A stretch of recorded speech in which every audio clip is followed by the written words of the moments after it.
Welcome back to Crash Test Hockey, where I talk all things NHL. If you happen to be new to the channel, please don't forget to like, subscribe, and hit that notification bell, which will alert you when my next video comes out. So, I usually do an in-depth analysis of each of these matchups and give them their own separate video. I just don't have the time to do it this year. The last regular season game was like on Friday, technically. It was on Sunday with Seattle and somebody else who wasn't in the playoffs. I can't even remember. It doesn't matter. So I'm just going to predict everyone in the first round and do a quick little review. And yeah, that's going to be where my money's going. So let's get started. First, let's start in the West with the Colorado Avalanche versus the Nashville Predators. Now, the Avalanche ended up with 119 points, Predators 97. Goals per game, that's an edge to Colorado. Goals against per game, also the edge for the Avalanche. The power play percentage is actually better on the Nashville side of things. And the penalty kill is slightly better for Colorado. The leading scorer for the Avalanche is Rantanen. José for the Nashville Predators. And when we look at the Avalanche here, when it comes to like 20-plus goal scorers, it's ridiculous. They've got like 7 of them. 1, 2, 3, 4, 5, 6. Yeah, 7. Now, they don't have any 40 goal scorers, which is funny because Nashville's got 2 of them. A team usually not knowing for scoring a lot has 2 snipers on it. Duchesne has decided to come out of his funk in the first time of years. And Forsberg is having like a career year here. They have a few other players who scored 20-plus in Nashville as well. And Johansson, Janot, and Roman Josi, of course, who I want to say has one of the most points of any defenseman in the league. We all know Nashville is a very physical team. They're also better in the face-off dot by a big margin than Colorado as well. But in the end, let's not kid each other. I see the Avalanche taking this one probably in 6. I'll go with 6. Second up is Minnesota versus St. Louis. Before we jump in the stats here, Foligno and Zuccarello are day-to-day for Minnesota. Obviously, they're integral to that team's attack and defense, for that matter. St. Louis, Shen and Scandella are day-to-day as well. We'll see if all these guys are ready to go on day one. When it comes to points, the Wild has finished with 111. St. Louis, 109 goals per game. St. Louis barely edges them out in this department. Goals against per game, there's a big advantage for the Blues here. Power play percentage is much better for St. Louis, as is the penalty kill. The leading scorer for the Blues is Tarasenko. For the Wild, obviously, is Kaprizov. Now, Minnesota has 6 20-plus goal scorers. Kaprizov had 47 this year. And then St. Louis has 9. Can you believe that? Led by Tarasenko, who has 34. A very steady, balanced lineup throughout there. Now, this is probably one of the toughest matchups to decide, really. You could flip a coin and go either way. I guess when I look at the heart of things, I look at goaltending, and I see Minnesota with a steadier influence in net with Fleury and Talbot. Although Husso's been really good throughout the season, and Binnington, you never know what you're going to get there, right? So, I'm going to go with Minnesota here. I think this will go 7 games, but I could just as easily see St. Louis taking this one. Third up is Calgary versus Dallas. The only notable injuries really are Klingberg, who's day-to-day for Dallas. Holtby is also on the IR and doesn't look like he'll be coming back this season. So there's that. Point-wise, Calgary finished with 111, Dallas 96. Goals per game, big advantage for Calgary. Goals against per game, another big advantage for Calgary here. The power play percentage is slightly better for the Flames. The penalty killing percentage is quite better for Calgary as well.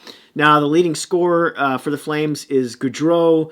For Dallas, it's Pavelski. When we look at the goaltending, Calgary's got the trump card really here with Markstrom. When it comes to scoring, Calgary's got 3 40-plus goal scorers.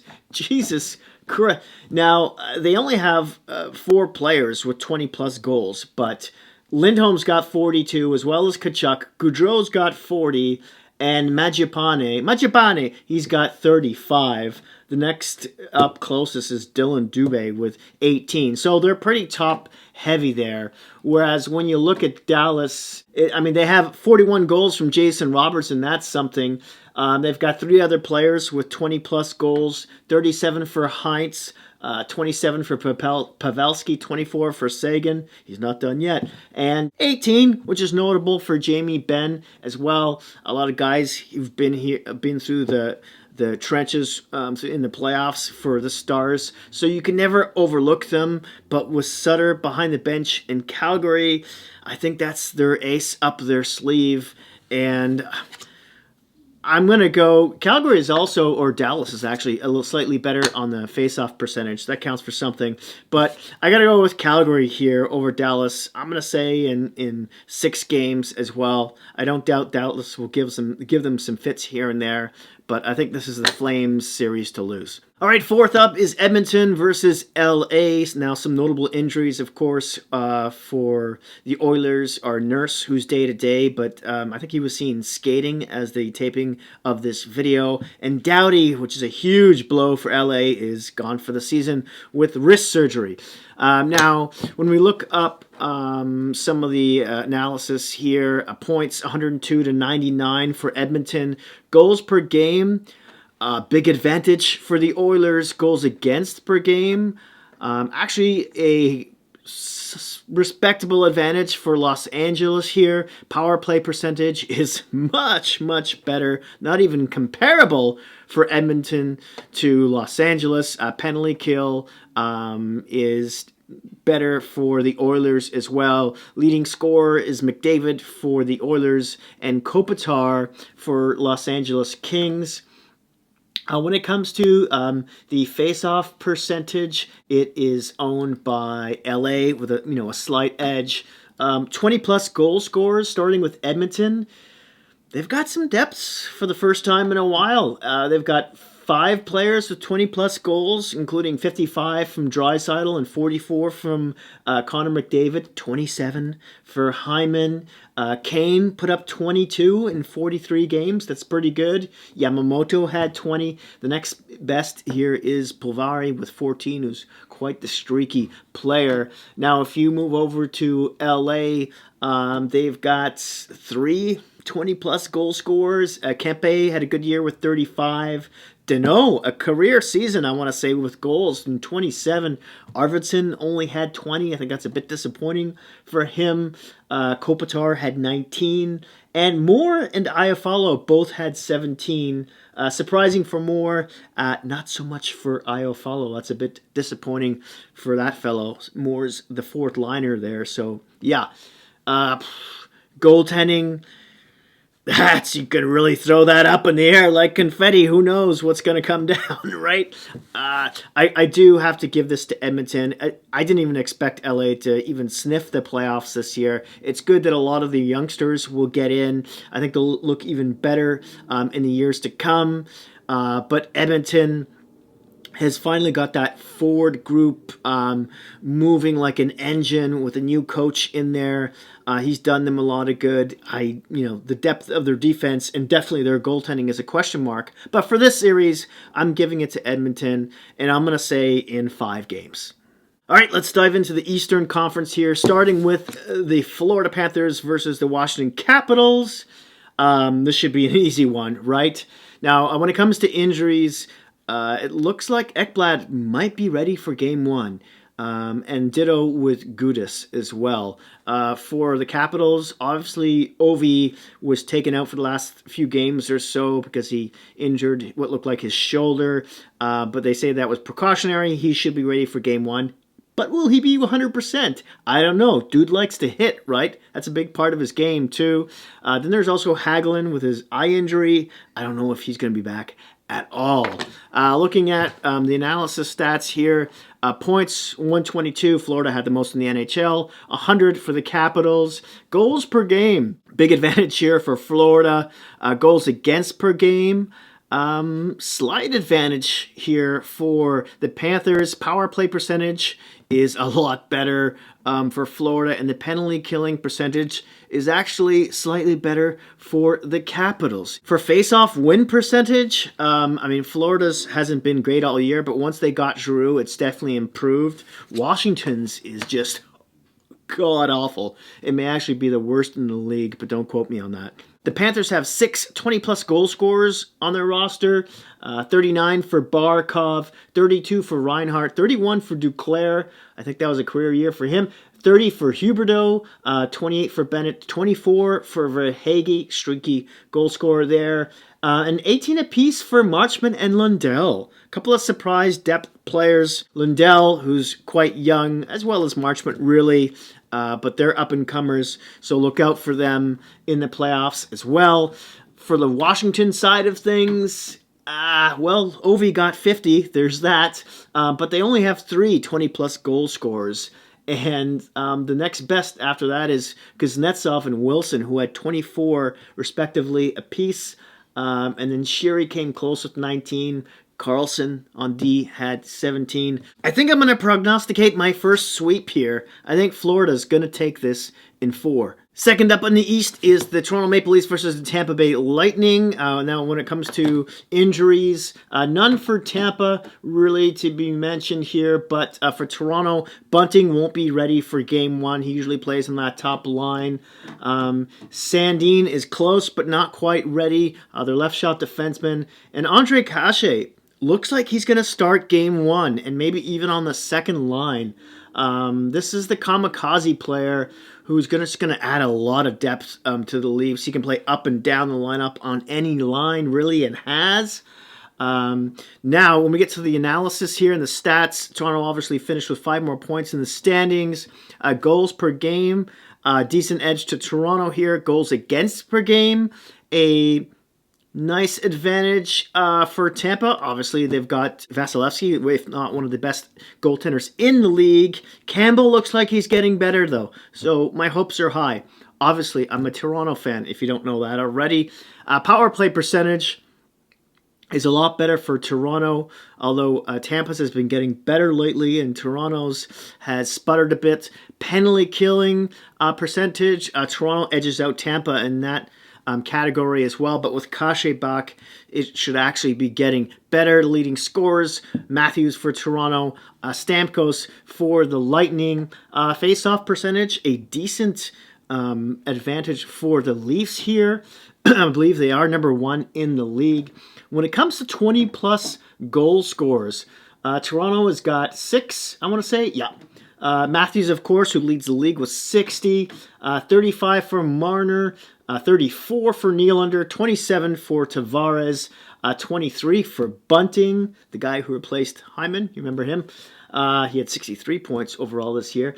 21 for Mikheyev, and he only played 53 games. He had a big coming out party this year. And then special mention to Pierre Engvall with 15, and Andre Cachet, whom they're getting back after a long bout with a concussion, who had 14 goals in only 50 games. Excuse me. For Tampa, we've got, I think we have 6 as well. No? Yeah. 6 20-plus goal scorers here. 42 for Stamkos, 28 for Point, 25 for Killorn. Point, who'd had a bit of a disappointing regular season, but he's always been known as the Dervish Devil in the playoffs. 25 as well for Kucherov, who had a bit of a disappointing regular season too, point-wise. Colton coming out here with 22 goals. Hedman had 20 goals. I want to say that leads defenseman, no. And then Perry had 19. Wow. Usually playing bottom 6. And special mention as well to Palat with 18 and Cirelli with 17. So, where am I going to go with this? I'm a Toronto fan. Man, it feels like Tampa Bay is the better team, and I would think most of the league is going to pick them. I'm not a homer. I'm not. But I am going to go with the Leafs here in 7 games. I mean, this could easily go the other way for me. But I believe the additions of, the depth that they have with Cachet, Mikheyev, Jack Campbell is starting to rebound in net. Giordano was a really nice add. Liljegren and Sandin have taken huge steps on defense as well this season. Muzzin, I don't know how healthy he is, but we'll find out. Maybe they'll watch his minutes very closely in the playoffs. This is a really good Tampa team, too. I mean, their defense is one of the best in the league. And maybe their depth isn't the same as it was in the past, and they really don't have that shutdown line like they have in years, in the past couple of cup wins either. Whereas Toronto has got a really solid lineup in their top three lines, and then that punch-you-in-the-face fourth line with Simmons and Clifford and Blackwell. So, yeah, I'm going to go with Toronto in 7. Oh, please, don't tug up my emotions. Third up in the East here is the Carolina Hurricanes versus the Boston Bruins.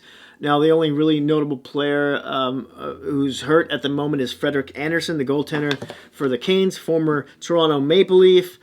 He's not going to be ready for Game 1. It sounds like that's official, and Ranta is going to start, I believe. So, a little bit of yikes there, but I wasn't exactly 100% comfortable with Andersen in that either, to be honest with you. I know he's had a fantastic year, but in the playoffs, minus last year because he was hurt, he's been good, but also been known into giving up bad goals at the wrong time. But more on that later. Now, the matchup analysis here, points-wise, the Canes finished with 9 more points. Goals per game, Hurricanes have the edge there. Goals against per game, Carolina also is better. Power play percentage, the Hurricanes are better there, ever so slightly by about 1%. Penalty kill is a lot better for Carolina there as well. Leading scorers, Araujo for the Canes and Marchand for the Bruins. When it comes to face-off percentage, both teams are really good, but Boston has the slight edge there. And then when it comes to 20-plus goal scorers, starting with the Hurricanes, they've got 5. 37 with Aho, 30 with Svechnikov, 24 with Niederreiter, 22 with Teravainen, 21 with Trocheck, and then honorable mention to Stahl and Jarvis, who have 17 apiece. For the Bruins, they've also got 5 guys with 20-plus goals, starting with Pasternak, who quietly put up 40 goals this season. Marchand had 32, 25 for Bergeron, 25 for DeBrusk, a coming out year for him, 20 for Hall, who had a bit of a disappointing season, although he still had 61 points. It makes a really good line there with Pasternak and Haula, of all centers. And then kudos to Haula, who put up 18, and Smith and Coyle, who each put up 16 goals apiece as well. So there's some depth scoring happening there.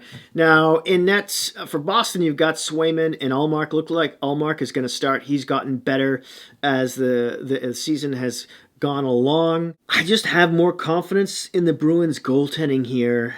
And both teams, I think, are decently deep.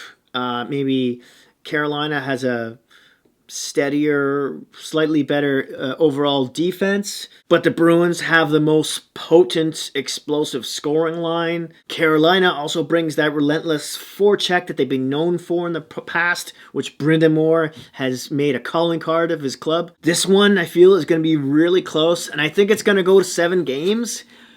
I think I'm going to give the slight edge to Boston here, and it really, I think it comes down to goaltending for me.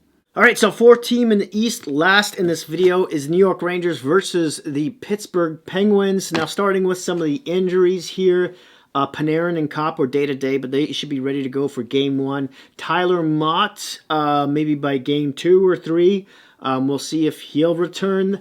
For Pittsburgh, Zucker and Jarry, more importantly, may not be ready for the first 2 games, at least, of these playoffs. The good news for Pittsburgh is that DeSmith has been playing really well in the past, 5 or 6 games. He's been hot, so he might be a bit of their saving grace. Now, if we're looking at the matchup analysis here, New York finished with 7 more points in the standings. They get the edge, or Pittsburgh gets the edge in goals per game, actually. Goals against, New York gets the edge there. Power play percentage, much better for the Rangers. And the penalty kill is pretty good for Pittsburgh. And I want to say it might be the first in the league in that spot too. When it comes to face-off win percentage, Pittsburgh gets the edge in that category. When it comes to 20-plus goal scores, starting with New York, they've got 4, including the 52 from Kreider, 29 for Zibanejad, 22 for Panarin, 21 for Strome. Honorable mention here to Lafreniere, who got 19 for Pittsburgh. Let's look at how many 20-plus goal scorers they got. 4 as well. Now 40 for Gensel. In 76 games, 31 for Crosby, 24 for Rust, 20 for Malkin, an honorable mention to Carter and Rodrigue, who got 19 apiece there, and Heinen, who got 18 as well. Some depth scoring happening for the Penguins. Where's Kapanen? He only got 11 goals this season. Yikes. Thought he'd be more of a 20 to 27 goal guy. In any case, New York obviously has the edge in goaltending here with Shesterkin. This is a hard one to choose. And it's funny because at the same time I have a feeling one team could easily just pummel the other and it could be done in 5 games, right? But I'm going to say this series is going to could go 6 or 7. Maybe this is New York's year. Maybe. I don't know, but I wouldn't be surprised if Pittsburgh took it in the same number of games either. There you have it. Thank you so much for watching. I would love to hear what your thoughts are on who's going to win each round down in the comment section below. Please don't forget to hit like, subscribe, and that notification bell. And if you'd like to support my channel, you can do that by going to the description box to see my Buy Me a Coffee crowdfunding link. I'd appreciate that as well. Thanks again, and remember to be kind to each other out there in this crazy world we're living in right now, and I'll see you soon.